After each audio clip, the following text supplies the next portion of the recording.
My wife laughed at my old Ford F-250 like she had not once cried in the passenger seat because it was the first place she ever felt safe with me. That night, I pulled up to Whitmore Plaza in downtown Nashville just after 8, still wearing my work jacket, boots dusty from a job site on the east side, hands rough from a day spent walking contractors through a renovation schedule. The truck rumbled louder than the black SUVs lined along the curb, and I saw heads turn before I even parked. Through the glass doors, the lobby glowed like a jewelry case, all marble floors, tall plants, polished brass, and people holding cocktails they probably called networking. Brianna stood near the entrance in a cream designer dress, one hand wrapped around a tiny clutch, the other resting near the key fob of her white Mercedes parked in the executive space out front. Derek Lawson stood beside her, smiling before I had even opened my door. I should have known then. Some people laugh early because they rehearsed it. Brianna looked at my truck, then at the group of agents behind her, and gave a small bright laugh that did not belong to the woman I married. "Caleb," she said, loud enough for the lobby to hear, "that truck makes you look like the help." The sentence hit harder because she smiled while saying it. Derek chuckled into his drink. One of the younger agents looked away like embarrassment had become contagious. I stood beside the driver's door with my keys in my hand, feeling the engine tick as it cooled behind me. That truck had hauled lumber through rain, tile through snow, and enough drywall to build half the offices those people now photographed for brochures. It had been with me when I had $23 in my wallet and a future nobody wanted to finance. It had been with us before Brianna learned to measure men by leather seats and zip codes. "I came to pick you up," I said. My voice stayed even, though something in my chest had gone quiet. Brianna stepped closer, lowering her tone only slightly. "If you really wanted to support me tonight, you would not make me explain this." She flicked her eyes toward the truck as if it were a stain spreading across the curb. "This is a luxury real estate event. Image matters." Derek leaned in with that polished grin of his. "There are some buildings where a vehicle like that belongs at the loading dock." Brianna laughed again, not loudly, worse, comfortably. Behind them, her Mercedes gleamed under the plaza lights in a space marked reserved executive parking. A yellow warning sticker sat on the lower corner of the windshield. She had not noticed it yet. I had. My phone vibrated in my pocket. The screen showed Harold Mason, the building manager. I answered without taking my eyes off the Mercedes. "Mr. Whitmore," Harold said, same white Mercedes again. "Third violation this month. Do you want us to follow the policy?" Brianna rolled her eyes, still smiling at Derek, still believing the old truck was the most embarrassing thing in front of that building. I looked at the warning sticker, then at the glass tower carrying my name and paperwork she had never bothered to read. "Yes," I said quietly.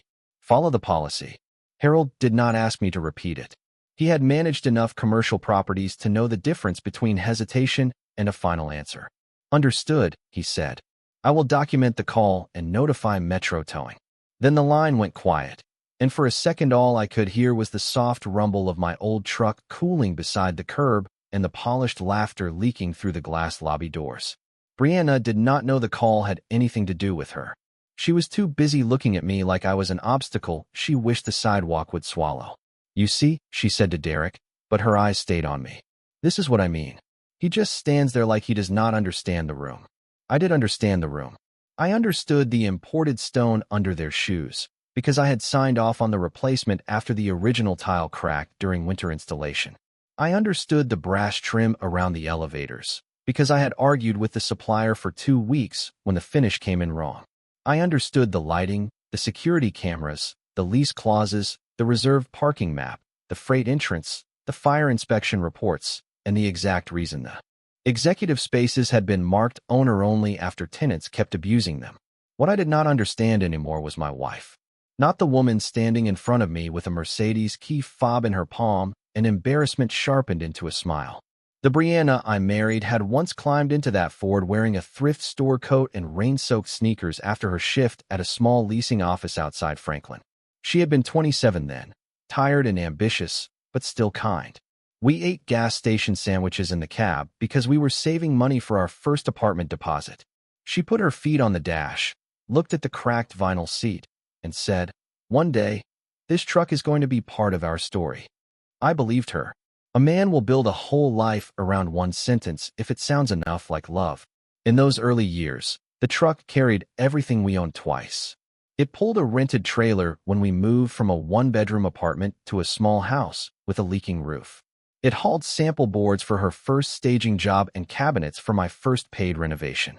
When Brianna got nervous before meeting her first luxury client, I drove her around the block until she stopped shaking, and she held my hand at every red light. Back then, she said the truck smelled like sawdust and safety. Now she looked at it like it had followed her from a past she wanted buried. Derek stepped closer to the curb, studying the Ford with a half-smile. No offense, Caleb, but you ever think about upgrading? Presentation matters in this market. I looked at him. Clean shoes. Soft hands. Confidence rented from other people's money. I have thought about it, I said. Brianna gave a light laugh. He always says that. Then he spends money on another building nobody knows about instead of buying something normal. The words slipped out before she understood them. Another building. Derek's smile paused for half a second. I saw it. Brianna did not. She was already turning back toward the lobby, waving to a couple near the bar, rebuilding the version of herself she wanted them to see. Behind her, the Mercedes sat under the lights with that yellow sticker glowing against the glass. Third violation. Documented. Time-stamped. Photographed by security. Harold had warned her twice already through tenant notices, but Brianna had laughed those off too. She thought rules were for people without access. She thought my silence meant I had none. I slipped my phone back into my pocket and looked at the old Ford, the faded hood, the dent near the rear wheel, the toolbox bolted in the bed. That truck had never once pretended to be more than it was. Maybe that was why it offended her so much. It made no effort to match the lie. Brianna's sentence about another building stayed in the air longer than she meant it to. Derek heard it.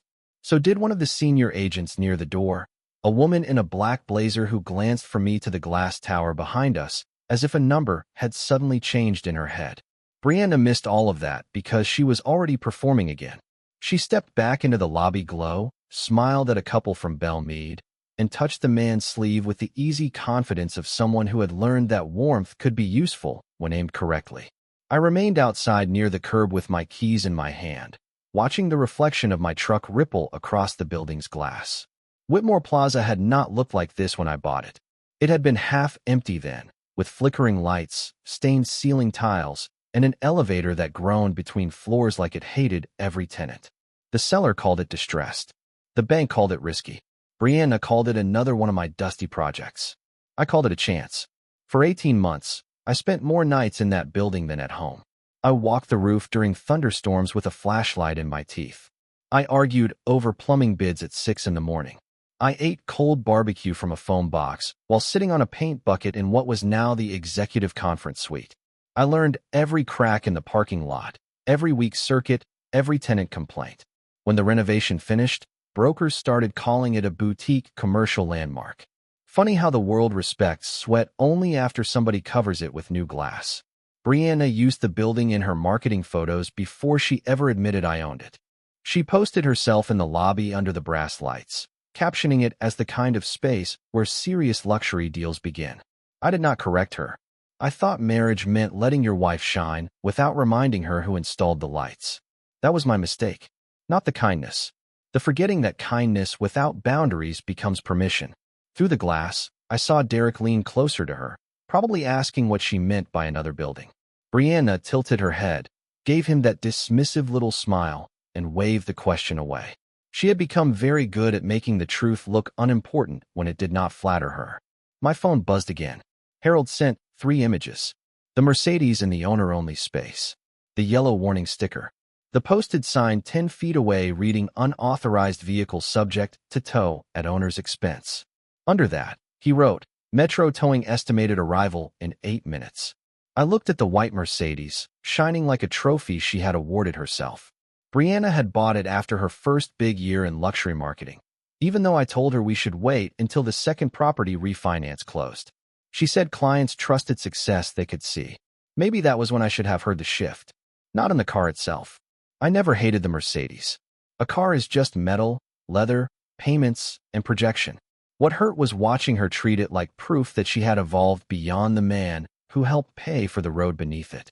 I walked to the Mercedes and stood beside the warning sticker.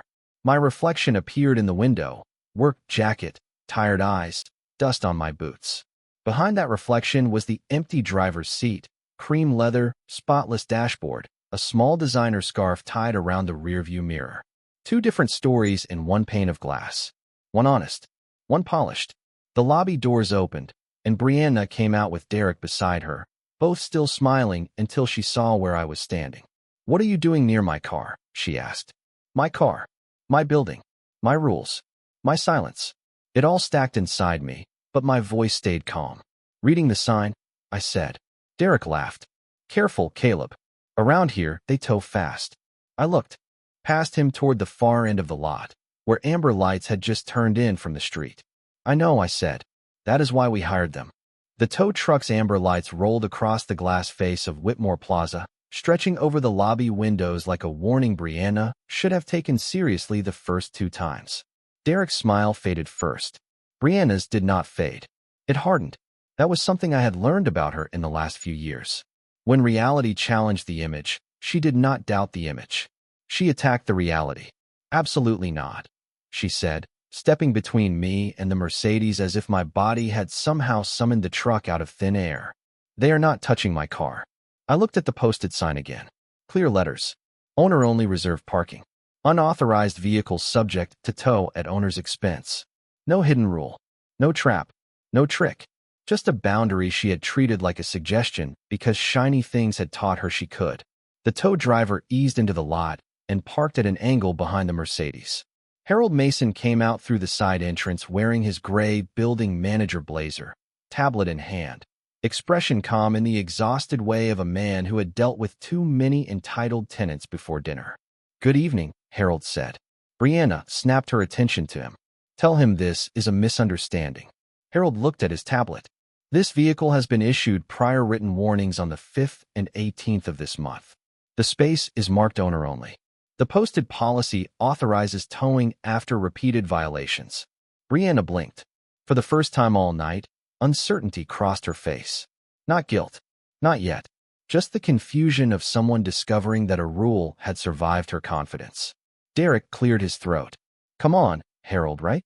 This is a networking event. She is with the luxury real estate group upstairs. Surely you can make an exception." Harold's eyes flicked toward me, then back to Derek. "Exceptions require owner approval." Brianna gave a sharp little laugh. "Then call the owner." The words came so quickly that I almost felt sorry for her. Almost.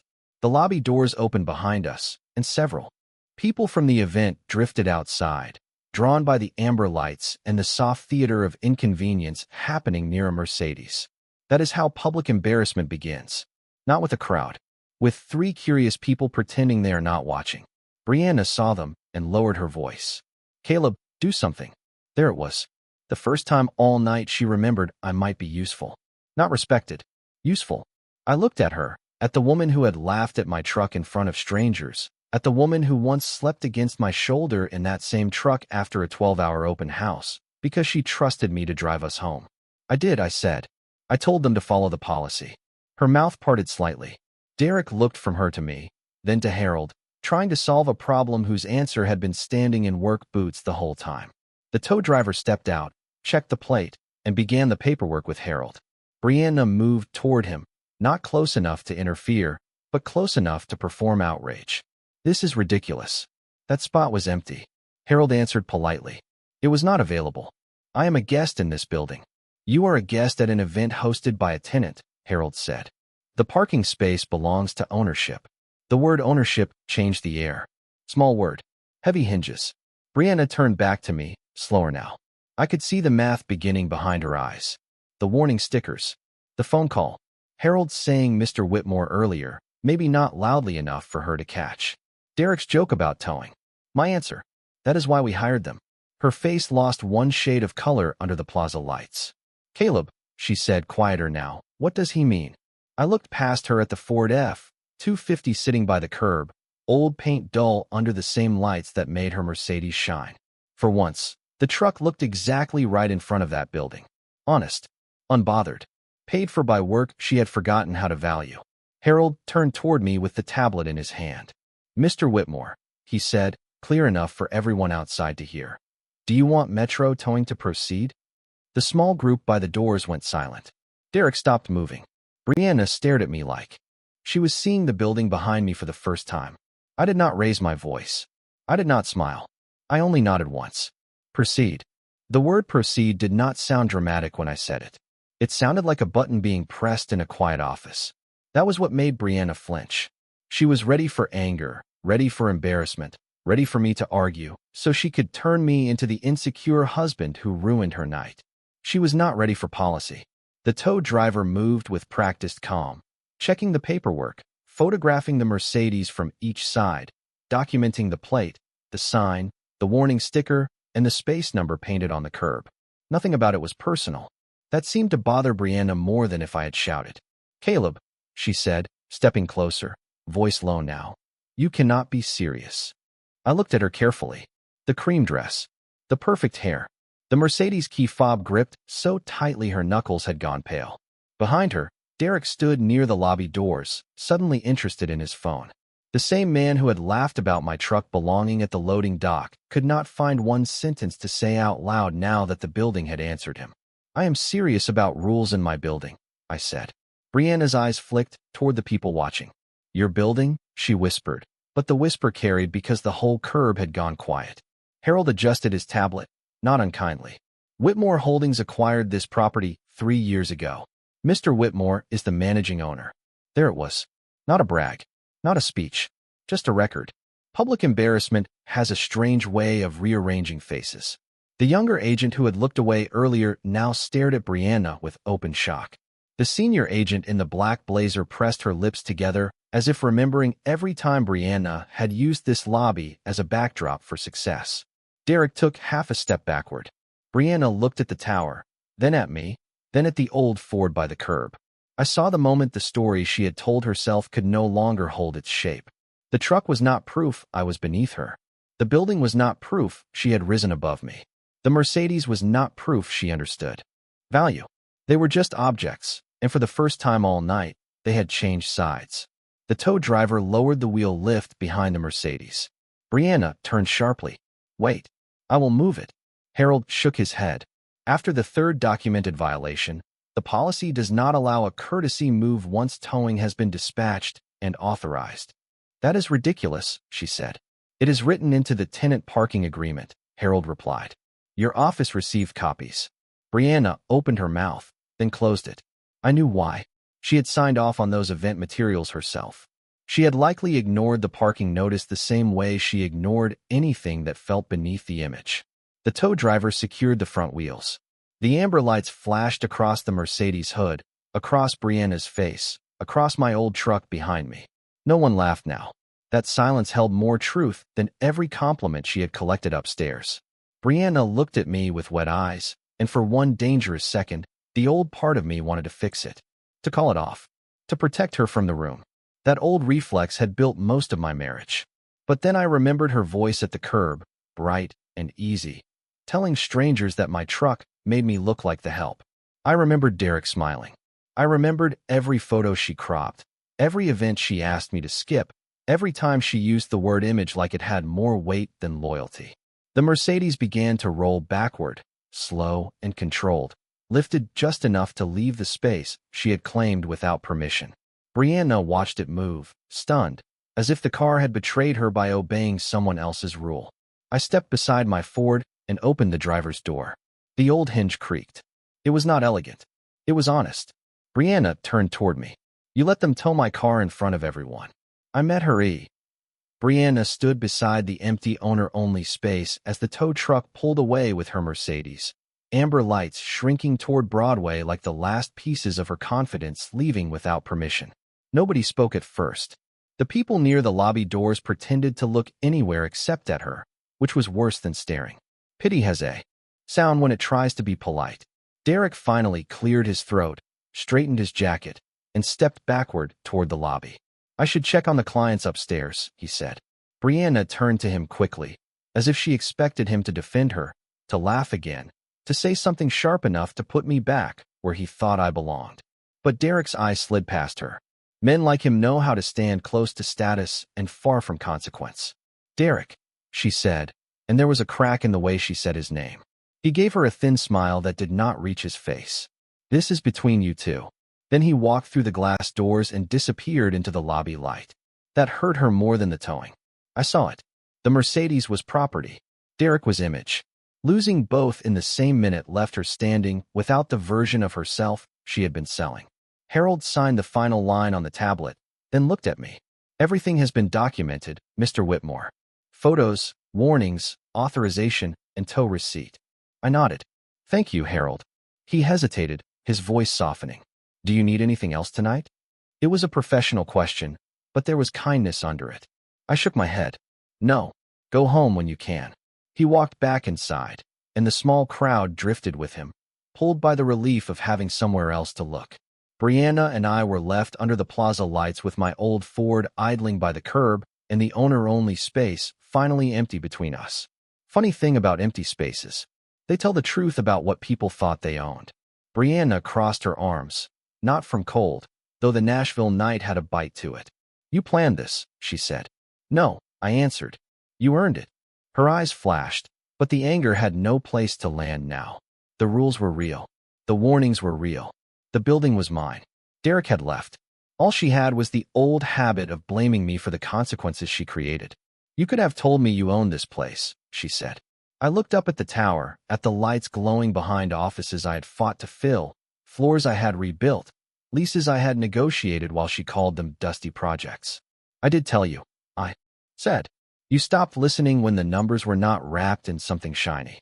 She looked away, and for a moment I saw the younger Brianna again, not fully, just a shadow of her. The woman who used to sit beside me at midnight eating fries from a paper bag while we talked about building something real.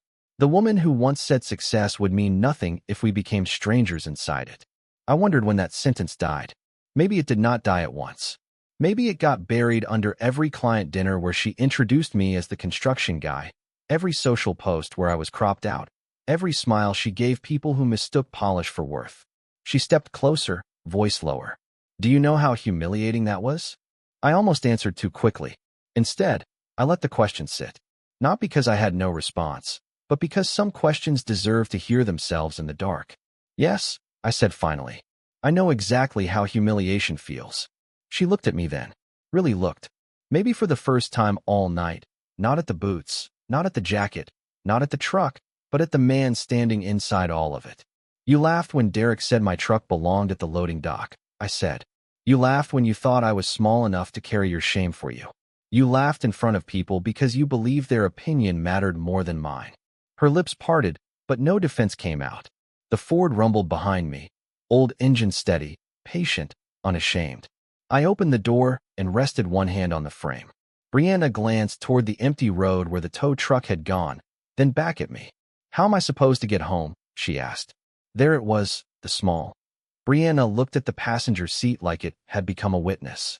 For years, that seat had carried grocery bags, paint samples, rolled-up blueprints, takeout boxes, her high heels after long showings, and once, a tiny Christmas tree we bought from a roadside stand because we could not afford the bigger ones.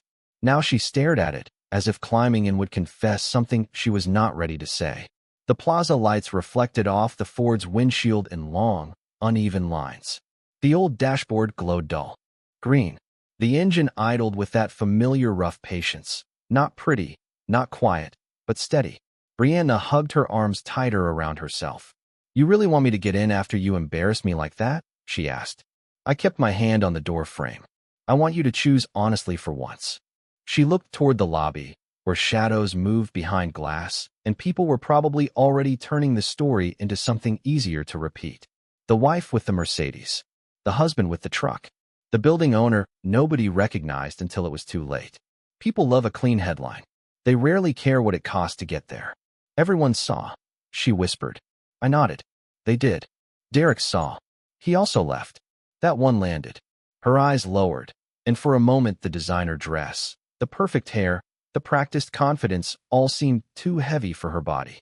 You do not understand what it is like in my world, she said. They judge everything. I almost smiled, but there was no humor in it. Your world is standing on floors I paid to replace, under lights I approved, inside a building you called too boring to discuss until it became useful for your photos. She flinched. Not because I raised my voice. I did not. Truth does not need volume when it has receipts. I was trying to build something, she said. So was I. The answer came out before I could soften it. Maybe I did not want to soften it anymore. Brianna looked at the truck again. I used to love riding in this thing, she said, so quietly I almost missed it. The sentence pulled a memory out of the dark. Her in the passenger seat, bare feet tucked under her, rain streaking the windows outside a cheap apartment complex in Franklin, telling me she did not care if success came slow as long as we stayed on the same side. I wondered if she remembered that version of herself or only knew how to imitate regret now that the audience was gone. You loved what it meant, I said. Then you started loving what people thought things meant. Her mouth trembled once. She looked away fast, as if emotion without control embarrassed her more than the towing had. I was ashamed, she said, of the truck, of being passed over, of watching women younger than me close bigger deals because they looked richer, cleaner, easier to sell, of feeling like every room had a price tag I could not afford. I listened, not because it excused her. It did not. But because pain is still information, even when it arrives late. So you made me the price, I said. Her face crumpled a little, but she caught it. I did not mean for it to become like this. Nobody ever does, I said. They just make one small excuse at a time until the person who loved them becomes bad for the brand. A car passed on the street, headlights sliding over the empty parking space where the Mercedes had been. Brianna took one step toward the truck, then stopped. If I get in, does that mean you forgive me? I looked at the passenger seat, then at her. No, it means you need a ride. The honesty hurt her. I could see it. It hurt me too. But clean pain is better than polished lies.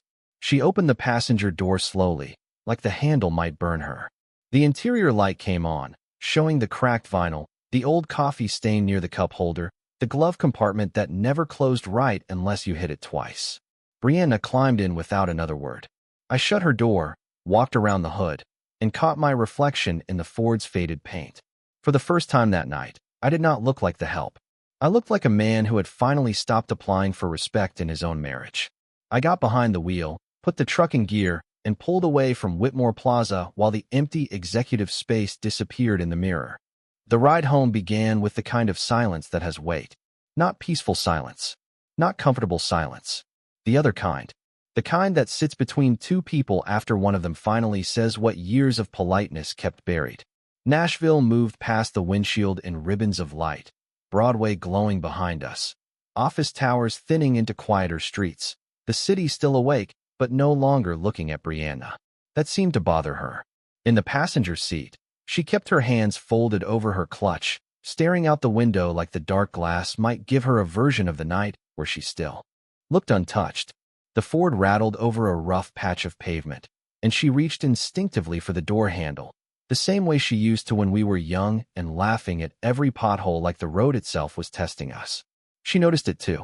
Her fingers stayed there for a second, then slowly pulled back. I forgot how loud it is, she said. I kept my eyes on the road. It never got louder. She turned her face toward me, but I did not look over. Some conversations are easier when the windshield holds the grief for both of you. Caleb, she said, I did not know you still cared that much about the truck. I almost answered that it was not about the truck, but I was tired of explaining simple things to someone who had learned to complicate them when accountability got close. It is not the metal, I said. It is what you decided it meant. She nodded faintly, but I could tell she was still translating my words into damage control. That was her habit now. Every sentence became a problem to manage, not a truth to receive. Her phone lit up in her lap. Derek. She did not answer. It lit up again. A text preview appeared before she turned the screen over. We should talk tomorrow, but keep my name out of the towing issue. I saw enough. So did she. Her face changed in the glow of the dashboard. Not shocked exactly. More like humiliated in a quieter room. He is protecting himself, she said. He was always protecting himself, I answered. You just liked the way it sounded when he called it protecting your image. She closed her eyes. For 5 miles, neither of us spoke. The city gave way to the dark stretch of road leading toward our house outside Brentwood, the kind of neighborhood where lawns are wide, garages are hidden, and people pretend privacy means peace. Brianna had wanted that house because it photographed well. I had wanted it because there was enough land behind it for a workshop. Even our dreams had split into front-facing and back-facing versions. When we pulled into the driveway, the Ford's headlights swept across the garage door, across the empty space where her Mercedes should have been, across the stone entry she had once called our forever entrance in an Instagram caption. I parked beside the workshop instead of the garage. Brianna did not move right away. "Are we going inside like nothing happened?" she asked. I turned off the engine. The sudden quiet felt larger than the ride. "No," I said. "We are going inside because things happened." She looked at me then, really looked, and without the lobby lights or Derek's smile or the Mercedes between us, she seemed smaller. Not innocent. Smaller. "What do you want me to say?" she asked. I opened my door and stepped into the cool night. Something that is not about how it looked. Inside, the house was perfectly arranged, the way Brianna liked it. Cream furniture, oversized art, fresh flowers, no trace of the muddy boots, lumber receipts, contractor schedules, and late-night calculations that paid for most of it. She dropped her clutch on the kitchen island and stood beneath the pendant lights, still in the dress from the event, looking like a woman who had come home from a performance and forgotten the next line. I took my keys from my pocket and placed them on the counter. The Ford key landed with a dull metal sound. Brianna stared at it. "I am sorry," I laughed, she said. I waited. Her eyes lifted. "And I am sorry I made you feel like the life you built embarrassed me." That was closer. Not enough, but closer. I looked toward the dark window, where the kitchen reflected both of us standing apart in a house full of things that were supposed to prove we had made it. "You did not just make me feel that way," I said. "You believed it." For a long moment, Brianna did not answer. The kitchen lights made everything too clear. The polished marble island, the spotless cabinets, the flowers arranged like a magazine shoot, the Ford key resting between us like a small piece of evidence. She looked at it the way she had looked at the truck outside Whitmore Plaza, but without the audience, the contempt had nowhere to hide. "I think I forgot what it cost," she said. Her voice was quiet, and this time it did not sound rehearsed. The house, the buildings, the clients, the image. I started acting like the finished version appeared by itself. I leaned against the counter, tired down to the bone. "No," I said. "You started acting like the person who built it was bad for the picture." Her eyes filled, but I did not move to soften the moment. I had spent too many years protecting her from the weight of her own words. Brianna touched the Ford key with one finger, not picking it up, just acknowledging it. "When Derek said those things, I should have stopped him. You should have stopped yourself first." That landed harder. She nodded once, slowly. Outside, the workshop light flickered on automatically, shining over stacked lumber, tool cabinets, and the old truck parked beside the gravel path. Through the kitchen window, I could see its faded hood beneath the light, dented, dusty, unashamed. It looked out of place beside the perfect house until I remembered the house was the thing that had been trying too hard. The truck had always belonged to the truth. Brianna followed my eyes. "Do you hate me?" she asked. I wanted an easy answer. Anger would have been easier. Hate gives pain a place to stand. But what I felt was heavier and less useful. "No," I said. "I am disappointed in what you chose to admire." She covered her mouth, and the tears came then. Not pretty, not timed, not useful for anyone watching because no one was watching. "What happens now?"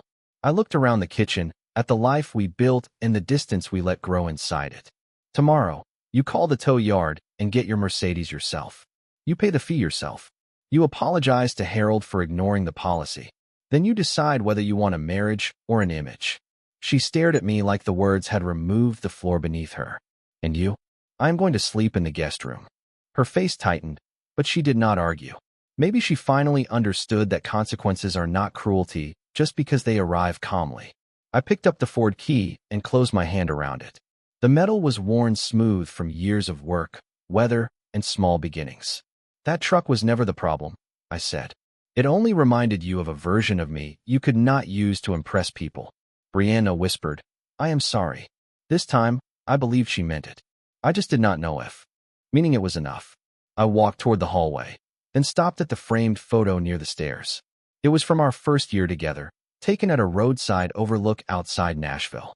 Brianna was sitting on the Ford's tailgate in jeans and an old sweatshirt, laughing with her whole face while I stood beside her holding 2 paper cups of coffee. No Mercedes. No luxury lobby. No one to impress. Just two people who thought building something together mattered more than looking finished. I took the photo off the wall and carried it to the guest room with me. Not as a promise, not as a punishment, as evidence that something real had existed before the image learned how to lie. Behind me, Brianna stayed in the kitchen with the marble, the flowers, and the empty garage space waiting for a car she would have to retrieve alone. Outside, the old Ford sat under the workshop light.